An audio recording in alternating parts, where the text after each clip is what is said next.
2 crazy water. Oh, I wonder who brought you that. Natural still mineral water. I wonder where that came from. Alkaline. So what? So there's number 1, 2, 3, and 4, and then 4, the one that tastes really funky. The highest concentration of the mineral water. 4 is the highest number of the crazy water from mineral wells.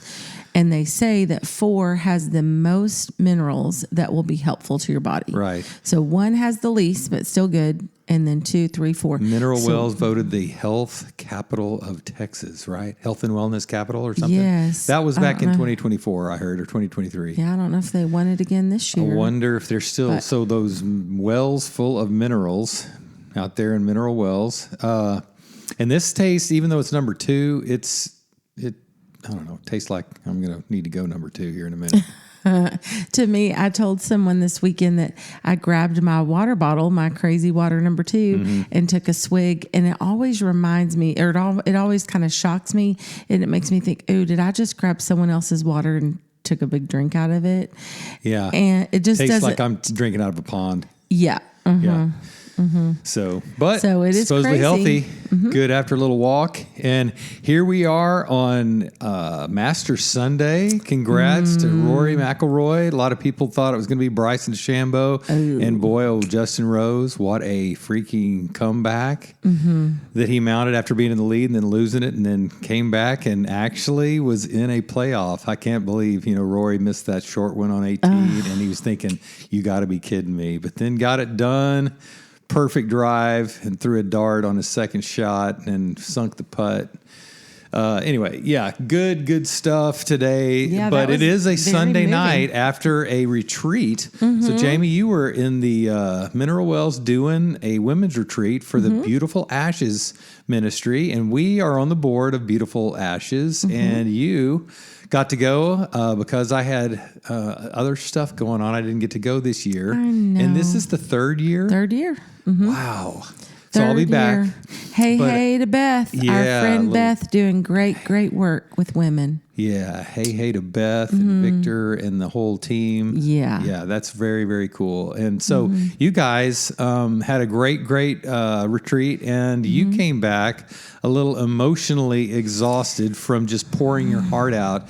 And so instead of just doing it one time in front of, all the ladies, they did the whole rotation thing. And so you rotated, 3 different groups? And so you taught the same thing, hour and a half, 3 different times. So, yeah, if my math serves me correct, what's that, 4.5 hours? 4.5 hours. Wow. And it was, I enjoy doing it with the, smaller group of, kind of just this intimate group of ladies, because it really just feels like you're sitting down with friends, but it does take a toll when you are, if you're any kind of teacher and you just think about sitting down to teach, an hour and a half lesson. But mine is always, I can't help but just teach with so much emotion. It doesn't get old. I don't have to have these faux alligator tears. I cried every single session. You cried? Surprise. I know, but it was different, each time at the different things that got brought up, the different places that I cried. So I came home and that's a testament to you being present in that moment, not just kind of going through a spiel, but actually being present with the ladies who happen to be connecting with you in that moment. And so, it's going to be a different deal. People don't realize the emotional toll, just, pouring out like that, whether it's teaching. I remember just the emotional fatigue that I felt when I used to lead worship at multiple services. People are like, man, isn't that just great? You're just jamming up there like you're in a band doing a gig. But first of all, just leading that and making sure everything technically goes off. You're thinking about so many things that other people aren't thinking about. Oh, yeah. Yeah, for the transitions and anyway. But just pouring it out. And if you're really, really trying to do something authentically and not just kind of punch your ticket, then it'll drain you. And then the in-between time, I really like to spend time with the ladies and hearing their stories and sharing tears with them over what's happening in their life. And so that, as much as I am in that moment and wanting to hear that and experience that with them, it does, you come home and you're like, wow, Yeah. I feel wiped out. So I rode back in my chair watching the end of the Masters and dozed off pretty hard, and then went outside. I was like, I got to be outside. And so I went and laid on our little, couch outside and fell back asleep. I'm like, good grief. Yeah. It's been amazing. The weather this weekend. Oh, yeah. So hopefully people got to be outside. It's the wind's picking up again, but man, this time of year, it's usually just pouring rain or so windy, but it's been perfect. I mean, literally perfect. And I noticed too, being in Mineral Wells, it's only an hour and like 10 minutes from us here in Aurora, but I think it's the mountain cedar or whatever that's out your there. Allergies. Our class, I wanted to be outside for all of my teachings. And so, I paid the price for that. Someone was like, here, take this Zysol. And then someone else said, oh, that's going to make you tired. I'm like, super. But the girl that gave it to me said, no, it shouldn't make you tired. So usually antihistamines do make you a little drowsy. Anyway, but can't operate that heavy machinery. Yeah. Well, I wasn't doing that, but I was having some heavy emotions. Yeah. So, but it's cool that you were a part of that, and that they're a special nonprofit in the way that we can, as a nonprofit, go and partner with them, and they will partner with us. Yep. And I mean, speaking of partners, here you are in Long Haul Marriage now. After doing that, we've picked up several new clients from just doing that retreat. And that's something that I wanted to address, just to answer that question. We heard it again this week a couple of times. Hey, do you talk to just single people? People in their 20s, young men, young women, but that are in relationship, maybe engaged or maybe not even engaged yet, but just have relationship issues. And then obviously spouses that are in marriages where their spouse is not coming to the table, but they want to talk to us. Absolutely. Yes. I mean, we'll help anybody. Yeah. So that was cool. I kind of got to let them know what we're doing. They were very interested to know, like, what is this? What are y'all doing? And I told them this story about you bringing the name Long. Like, what do you think about the name Long Haul? And I'm like, I don't love it. And then I sat with it for about a day and a half and went, you know what?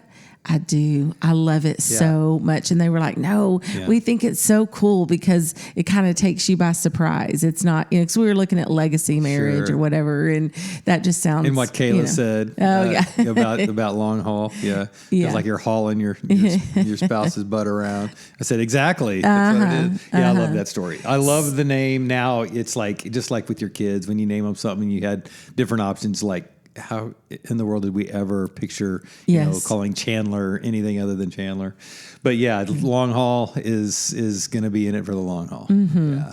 So a lady talked to me after, and she said, I think my husband and I think it would do us some good to talk to you guys. And I had another lady who said her kids are getting married. And do we do any kind of premarital counseling or weddings? I'm like, yep, we sure do. And then got a really great new crop of premaritals that just came up. It's like we had 2 or 3 that were coming to an end, and where I officiated the wedding, have one coming up on May 3rd. But then all of a sudden, and 2 scheduled, 1 in July and 1 in October, or 2 in October.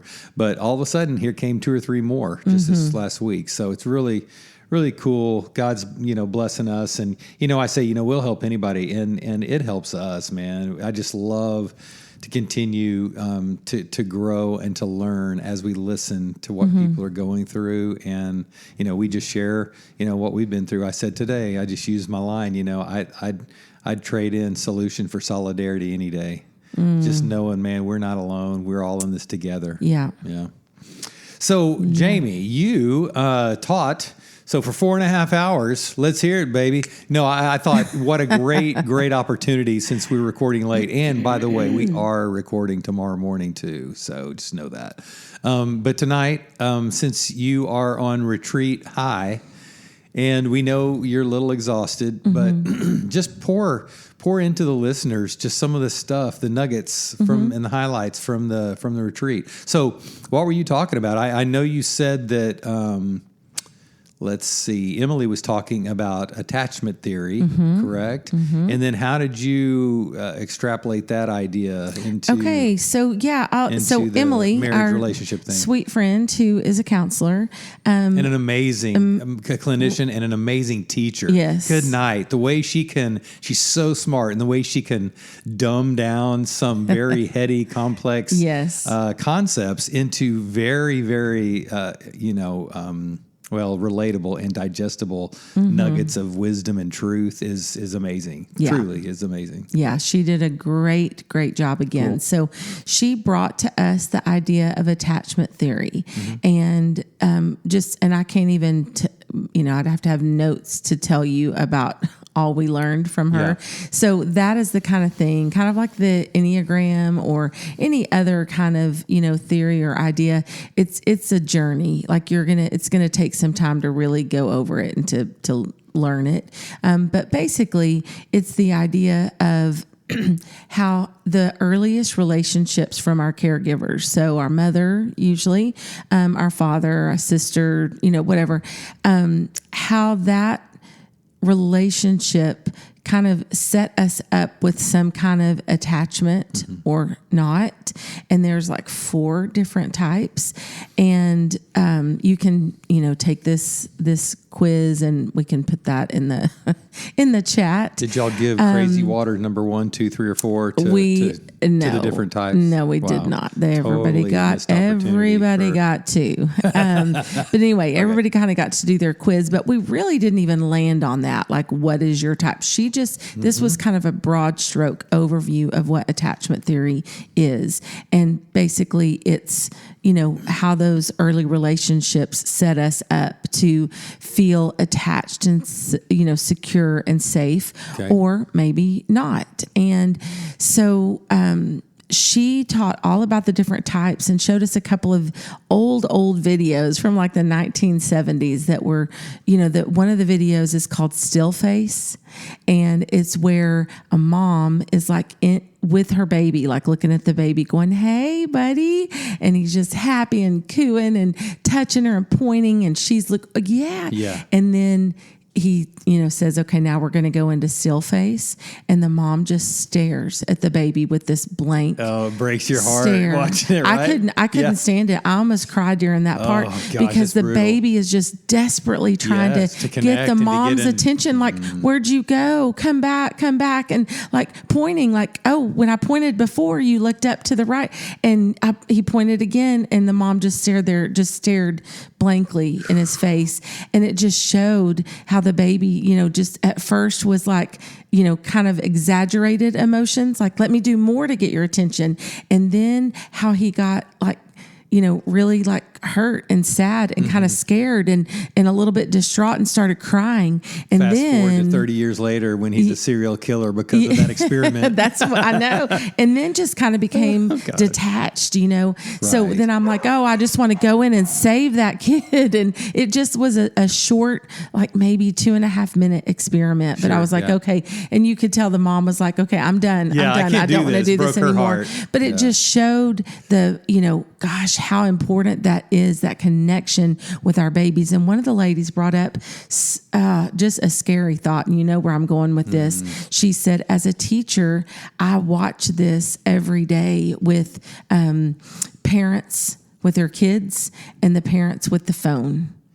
Or I'm in a grocery store and you can see a kid trying to get the parent's attention, and the parent has the phone up to their face scrolling, and will just look and go, "Yeah, baby, and then look back towards their phone.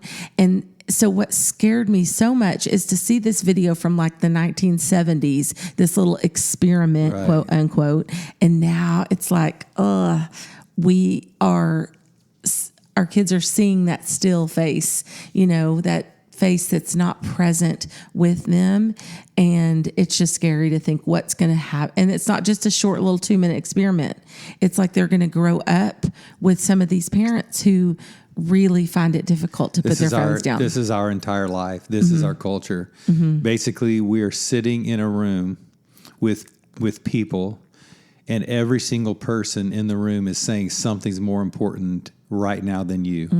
That's what it feels like. And when you look in the restaurants and all four of the family are sitting there staring down at their phones.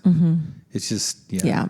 It is, it is heartbreaking. I know. So that sounds like want. Wow, what an encouraging ladies retreat. But what happened next was, so Emily walked us through, a kind of an overview of all the attachment theories.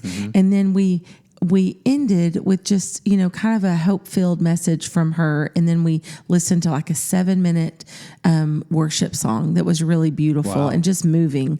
And then we took a little break. And then a teacher that I've just met, she's a wonderful lady. Her name's Jamie Dixon. And she... Hey to Jamie. Hey to Jamie. She spells hers the wrong way. But Jamie Dixon is an incredible Bible study teacher and leads a Bible study of probably 100 women, a couple of times a week. And so she brought to us, so we heard of like the attachment theory, the psychology behind it. And then she brought some theology into it and talked about, so that's true. Like wherever you came from in your childhood, or maybe your attachment kind of changed through your life through an ex-spouse or a spouse currently now, or just different relationships that can have an effect on the way we're attached to people or not. And then she talked about how, but God, everything changed when God came in and said, no, I want to be near to you. I want to be close to the brokenhearted. And so everything can change when we feel like, okay, I have something that loves me, that I can love deeply, that can be the target, I guess, that's not the word, of my affection, and that I can be completely attached to, that will never leave me, that will never forsake me. And she read through we were all over the Bible, reading different scriptures that I can't even do it justice. She really brought it home with, that might be true, whatever your attachment theory is, but God. And so kind of changes everything. So that was a beautiful time with Jamie. And then we took communion together. Okay. So that was really, really sweet. And then had some time around the fire pit, went to sleep, and woke up. And today was when I did all of my classes. So we had 3 different breakouts, and Victor did the people code. Color code. People code. And Good. And then great. Beth taught a section, and then I taught a section. And so kind of where I took it with... I don't have time to go over it all, but pretty much what I said is like every one of us starts out somewhere. And I happened to take the test, and I was the secure type, to where I felt love, I felt acceptance as a kid. But it doesn't matter. Like that's the kind, like that would be like, oh, you're the star student. But I told him that doesn't matter. Like life happens to all of us. We have all been kicked in the gut, and I used your line where you say, we have been and we all will be broken. We have been and we will be hurt.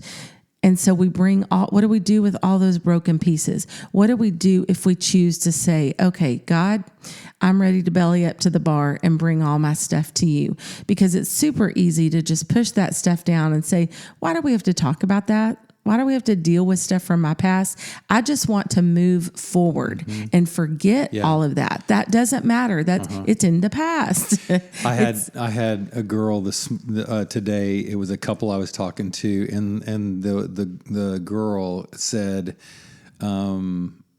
and I say girl because they were a very young couple. Anyway, she said, so everything you're saying is connecting, it's landing, like the wounds and the lies that I'm telling myself and the lies I believe because of some things that were spoken over me and some of the emotional abuse that I encountered. And she said, I just and I know I'm ruminating on those thoughts, and I'm just saying those lies, and that negative spiral is happening, and it leads to anxiety and just negative thought patterns. And she said, I just want to know, how do I change it? Like, how do you move forward? How can you stop that? So did you guys get into that? We did. We kind of got into, so I introduced them to, or invited them to, What if we all just went word. on this journey together and said, God, here's all the pieces. I'm holding my hands out. You can't see me right now, people, but here's all the pieces of my heart, of my shattered life. What can you do? What can we do if we went on a journey together? What would that look like? And so, I said it was an invitation for them, God saying, you don't have to.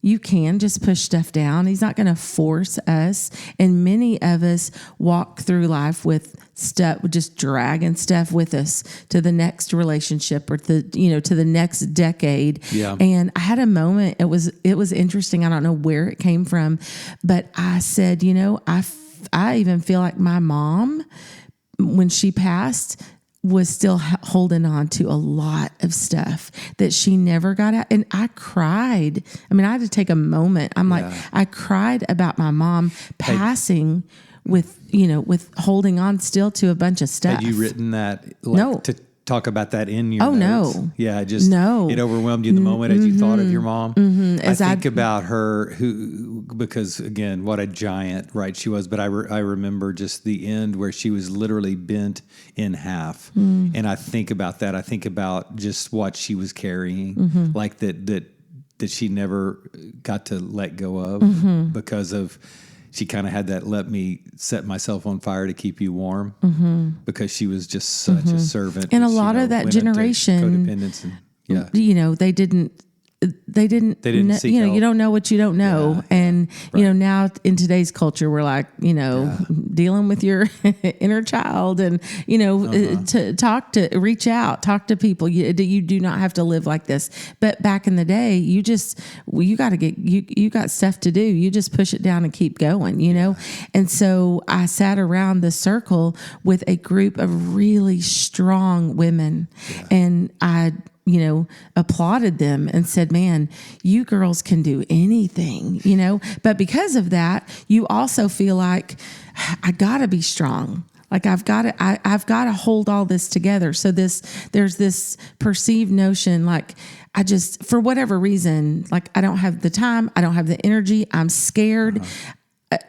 What's going to come up if I open that can of worms, but we don't have to live like this. That's right. And you mentioned, you said, talking about your mom back in that era, that generation, they didn't seek help or get, therapy or counseling or whatever.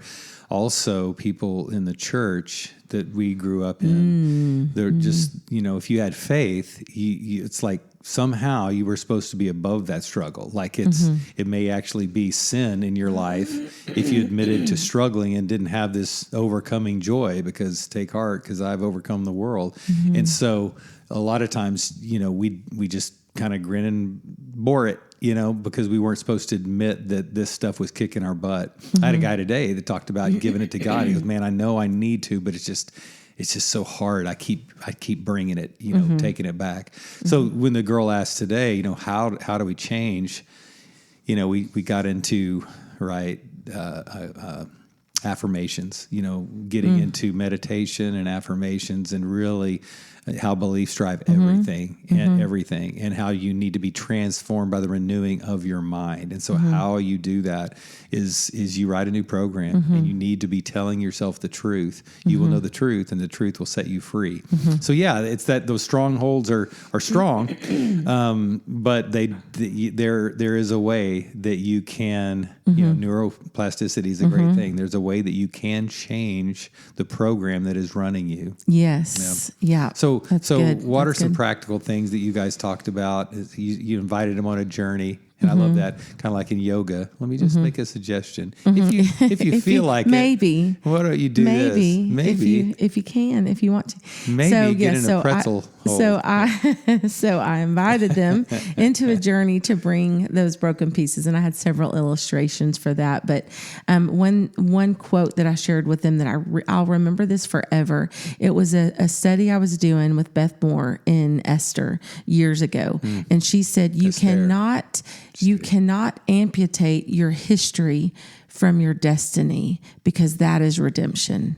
So you actually you can amputate your history from your destiny, but really you don't want to. You don't want to amputate your history from your destiny, because that is redemption. We're missing a huge work of what God can do when we allow that to all become whole and integrated. I'm reminded of that Stephen Curtis Chapman, "Remember your chains," and also this quote that I heard that was, "We have to stop hoping our past gets better."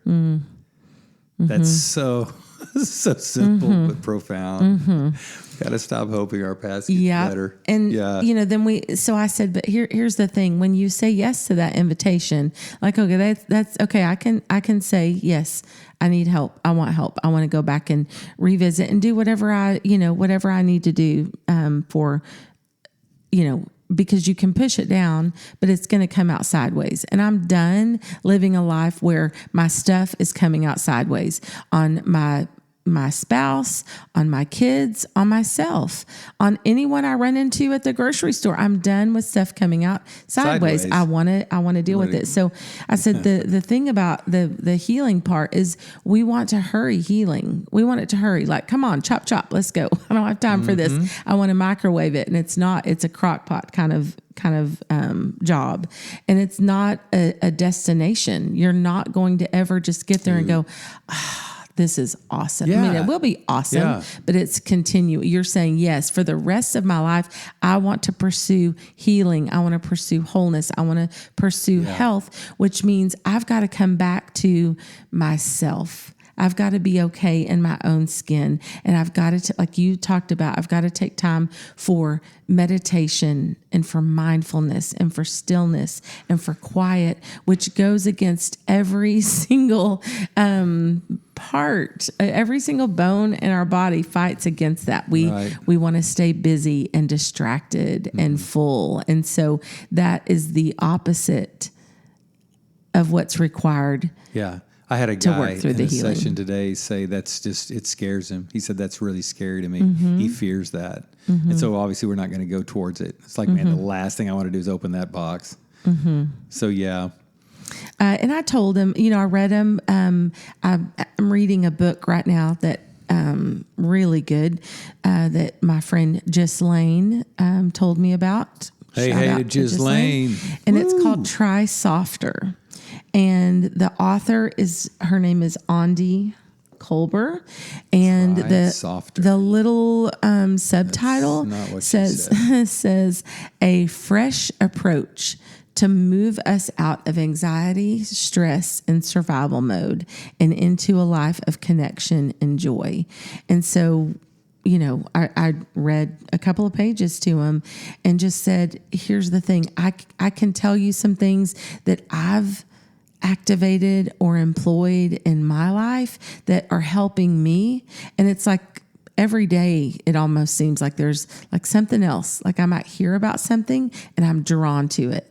And I mean, I hear about other stuff, but I'm like, okay, that's great. That's not something that I can add into my, into my mix right now. But if I hear about something and it kind of lands, then I research or I read about it a little bit more and think, okay, is that something that I want to do to add, is that something that might help me on my journey that You're paying attention to what you pay attention to. Yes. Yeah. So I could not give them like something prescriptive, like, here, let me write you this prescription and give it to you. Everybody's different. Yes. And so I really, I'm like, I'm trying not to leave. I'm not trying to leave you high and dry.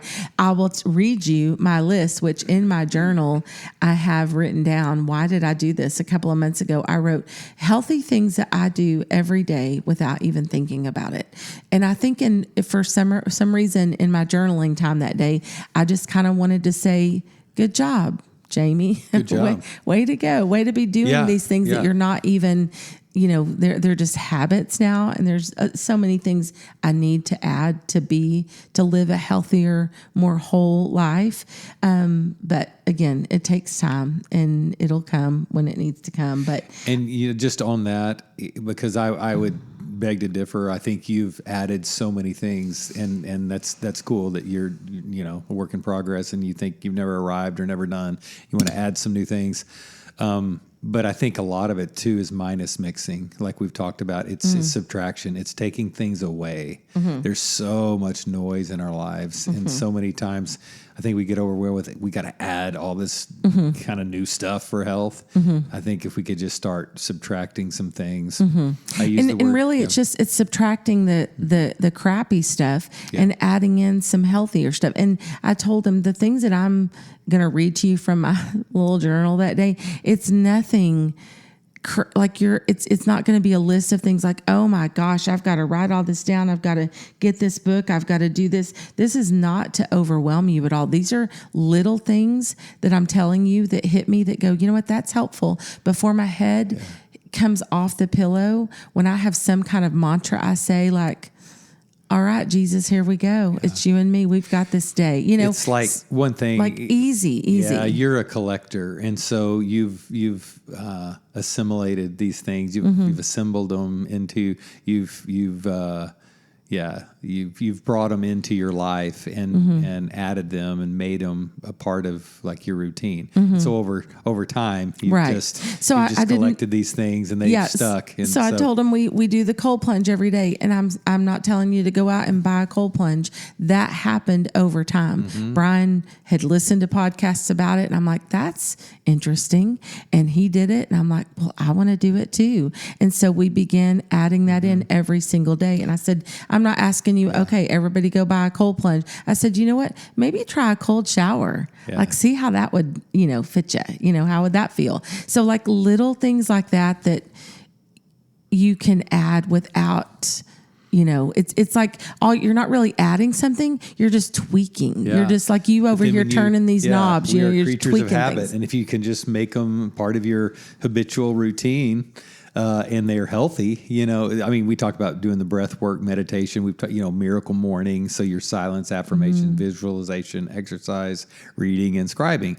So if you just, if you do those things, and it's like, okay, I've done savers. It's what's next. It's like it's not what's next. It's have you added those, and are they making a difference? For me, I always talk about, something that's really, really good. You followed the recipe, and this dish is going to be awesome because you followed the recipe. So what are the ingredients? When you're feeling good, go back and check your ingredients. What have I been doing? Oh, I spent some time in nature. Oh, wait, I spent some time alone. Oh, wait, I spent some time in meditation and in prayer. Maybe I was in the Word. Whatever it was, follow that recipe. Oh, I got some good sleep. I really ate well. So it's not magic. There's a formula and there's a recipe to it. So yeah, that's cool. That and just being awake and being open and being intentional. It can change everything. And it's not some major life shift, although the benefits will feel like that. It's just like flip that switch. Like I'm in. I want to be a different person. The guy said today, I want to be renewed. So I'm going to try a few new things. A guy told me today, he said, I want to be different. I cannot live this way anymore. And he said, insanity, everyone quotes it. Yeah, insanity is doing the same thing, expecting different results. But he said, so I'm ready to do something different. But a lot of people just won't do it. Or they'll say, okay, I'll try to add this. It's like me saying, I want to eat, healthy. And so I'm going to add these nutritious things, but I'm going to still eat all the junk food. And that's when I talk about the, minus mixing. And I use that, maybe I've told the story, but when I was leading worship and my in-ears, the mix was horrible and I wanted more acoustic or more vocal. Well, instead of saying, turn my acoustic up, turn my vocal up, and then everybody else turns their stuff up, I would say, hey, less bass, less drums, less electric, less keys, and then all of a sudden I could hear. So it was minus mixing. I was subtracting out the different noise, so then the prominent things I could focus on. And that's the way it's going to be. It's like if you're going to institute some of these new habits, you're going to have, I can't let this meditation and these affirmations work when I'm scrolling on TikTok for 12 hours a day. Mm-hmm. So, I mean, it just won't work. Right. You have to dial down this crap. And again, some people just aren't ready to do it. Mm-hmm. And I always say when the student's ready, the teacher appears. Yes. So yeah, I love that you were giving them the invitation. Yeah. Yeah. I shared the thing that you taught me about it, about symptom. You know, when you talk about a symptom in some other language means speaking man or prophet. And I said, you know, so many times when we are unwilling to deal with some of the stuff that we need to deal with, it's going to come out sideways emotionally on people, but also it's going to show up as a symptom in some way in our body. And so, you know, pay attention, like that light on the dashboard.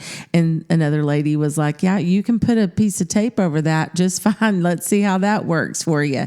And so we were just saying, like, haha, but not funny, you know, how many times we just disregard symptoms and think, well, I'm getting old, or I'm not saying everything is, you know, attached to something else. Maybe it is, I don't know. But I think many, many times we can feel it. It shows up in our body some way. And so I said, how does it show up for you? So they were they said, man, I sometimes just feel like I'm just scrunching my shoulders. I'm like, what am I sitting like this for?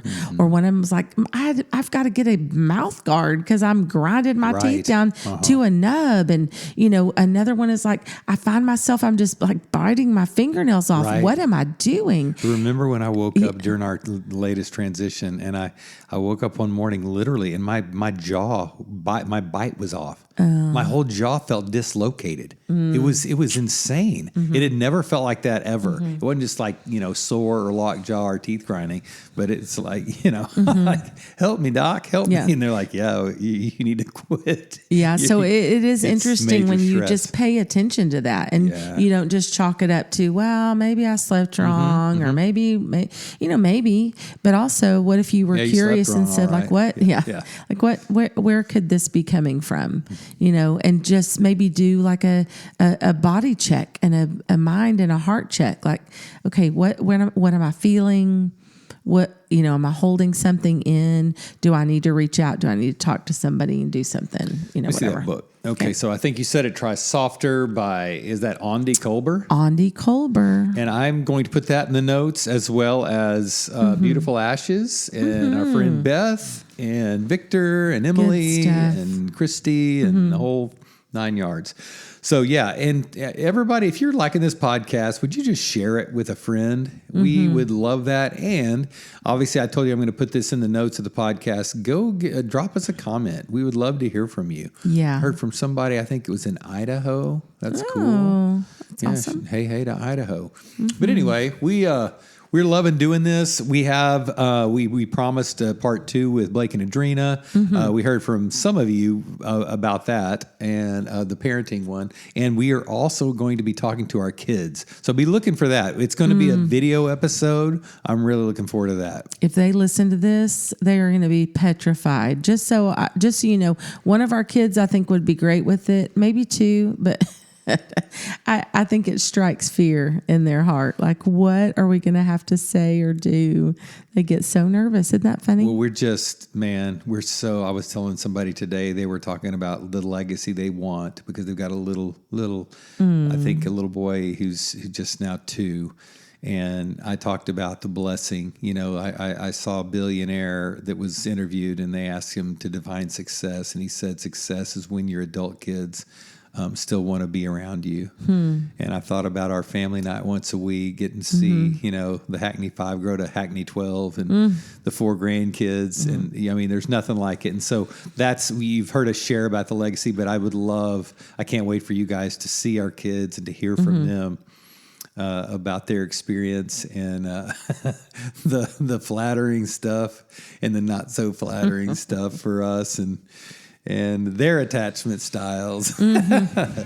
Anyway, so babe, thanks for sharing. I know you're brain dead, and but your light is still shining, baby. I will sleep well tonight. You sure will in the other room. Snore, snore. All right. Until next time. Vaya con Dios.